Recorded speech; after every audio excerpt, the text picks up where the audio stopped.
Race Fan Formula on the 25th of March. The first question. We saw two incidents involving the HRT of Carter Kane, however you pronounce it, and a front runner during the race today, none of which appears to be the HRT's fault. What is your view on the incidents? Do you think the front runners were overconfident that the HRT would be an easy pass? That's what caused the incident, or was it purely just driver error? Well, I think some of it is the drivers didn't expect the HRTs to actually be racing for position. It was most of the time they come up behind the HRT, there's a blue flag out the way and sorted, assuming the HRTs have qualified and are allowed to race. So on the one hand, it's maybe sort of ignorance that people have forgotten that races can suddenly be upside down. So you can suddenly see a HRT fighting really high up the grid because everyone was diving in the pits and the HRT just stayed out. But at the same time, you know, there is a huge speed differential between the two. I mean, the Cosworth engine isn't very good in comparison to the Mercedes engine anyway. Jensen will probably be able to carry a lot more speed through a corner than the HRT ever could. I think some of the issues are that people forget that the HRT can be out of position and people are not expecting it. But I also feel in some ways it's the HRT's fault. I'm sort of really on the fence because I say the HRT should have got out the way to a point, because you know the HRT's fighting for position. It's not being lapped. Carter Kane was perfectly entitled to be where he was. That said, you know, he would have lost that position in maybe about 5 or 10 seconds. So why not just sort of say, look, I'm not going to be able to keep it. Just get by and I'll get on with my own race. So maybe more driver error than anything else, I guess. Question 2. With Perez completing an incredible race and battle with rumoured future teammate Fernando Alonso, do you think this adds extra pressure to Massa, and do you think we'll see a mid-season driver change at Scuderia Ferrari? I think Massa's days are very much numbered. I used to give Massa his dues. You know, I used to be before this race. I used to be very much, oh, you know, just give him time. But I've slowly sort of gotten, give him time. I can't be asked anymore. For me, the two incidents have sort of undone this for me, undone my bit of support for Massa, was his incident with Bruno Senna in Australia. Because to me, you can say it's made my support for Williams just sort of coming through too much. For me, in Australia, if the move went wrong, Bruno was off the track anyway. So it was Massa unwinding the steering angle too soon. And then today, when Button was overtaking him on turn 1, you could see sort of Massa starting to not quite steer into it. To me, Massa was undoing the steering angle too soon. To be honest with how quick the McLaren is, I would probably earn a smacking from the Scuderia if I did this, but I would have said, no, I'm not going to be able to stick with the McLaren. I'm bailing out here. Perez drove an exceptionally good race, and I do think he will certainly be at the top of the list to take Massa's seat.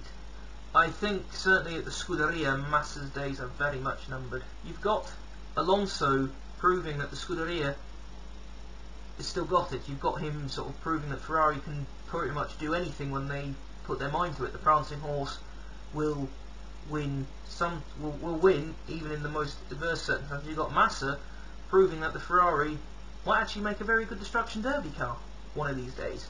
For a mid-season driver change, I wouldn't be surprised if Massa gets booted out, but I've heard Sauber won't release Perez mid-season. If Sauber do release Perez, it'll be a fantastic bonus for Ferrari. However, if they ditch Massa, I can see them calling back in Jarno Trulli. He can work with Alonso. Jarno's got experience of DRS and the like. Or they'll bring in Giancarlo Fisichella, who was their test and reserve driver. I'm not sure what he is these days to them. Question 3. The mixed weather conditions really played into the midfield team's hands today, with 9 different constructors making up the top 10 results. Do you think this trend will continue across the season, or do you think the top teams will pull away from the pack? I think, having seen the start of the race this week and then seeing the start of Australia, McLaren will certainly pull away if they can keep up the development, keep the car very good.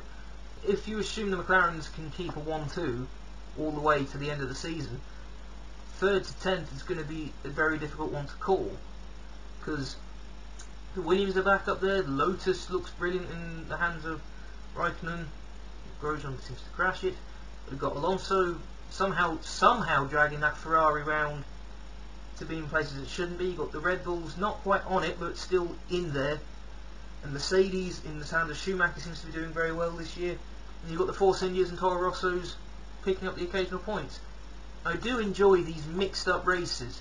I've been wanting to see one of these races for ages. I wanted to see a backwards race. I wanted to see a Spa 98 for ages. I wanted to see a team that no one is expecting to win. And you know, we got that today. We nearly got it. We nearly got the perfect upside down race with Perez winning, which I would have, you know, that would have just been fantastic. However, because of circumstance, I think he would have overtaken, if he hadn't understeered off the track after touching the curb. I think we'd have seen Perez win. However, no one expected the Ferrari to do very well, and we got the Ferrari winning. So, you know, hats off to the Scuderia for a win, and it was nearly, either way, it was going to be a Scuderia powered win, certainly. I don't think this trend will continue across the rest of the season. I think we'll very much sort of see McLaren sit in the sort of 1st and 2nd place. You'll have Red Bull close the gap. Ferrari, depending on what their upgrade packages, they're meant to be bringing almost a whole new car to Spain, but they'll bring in a hugely improved car to Spain. Williams are suddenly looking good for maybe even a cheeky podium at some point. And you've got Lotus again looking good for a cheeky podium, so it's a tough one to call. I think by Monaco we will see the establishment of an order that will occasionally be bucked like today, but you know, today's race was just fantastic, seeing a completely backwards race. And this leads on to the bonus question: who is your driver of the day and why? Well, I've got sort of the top 3 drivers of the day. Naturally, number 1 is Sergio Perez, because, you know, give him his dues. And if you haven't got Perez in your driver of the day list, then you're fairly stupid. 2nd and 3rd driver of the day are kind of tied, because Alonso, I'm not his biggest fan, but kudos to him for dragging the Scuderia around to the win. And Bruno Senna for getting himself more points than he's ever scored, getting the Williams more points than they scored last year, getting the Williams, if the season ended now, then the Williams is up 2 places on where it finished in the Constructors' Championship last year. It's Perez. Perez is the driver of the day, followed by Bruno, and followed by Alonso. It's the end of the fan formula. I'll just quickly move on to some Storm Space stuff. We put a video out on Saturday. We tried to get it done on Friday, but I was being talked at by a friend of mine on Skype. And not talking with, I was being talked at nearly all day. So trying to do it's a sat-nav jokey video.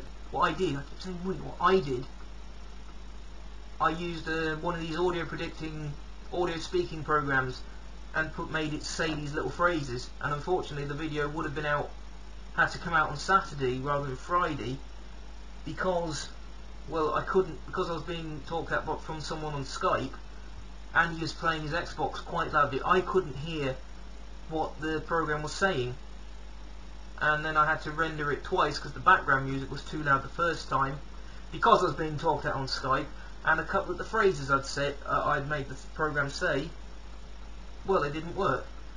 Still need people to do some female voicing. Now, you know, I don't mind, you know, if anyone from Fan Formula wants to do it, because, you know, it won't take long to do. I'm asking you to sit there and say some things how you think it should be said. If I need it to be re-said, then, you know, I'll just drop me a message and say, look, can you re-record something for me? Yes, smashing, thanks. In theory, this Friday we'll have the midget sketch that I'd wanted to put out about, well, we're getting on for 10 weeks now, behind schedule. My brother should have nearly finished editing it, so it should just be a simple case of uploading that.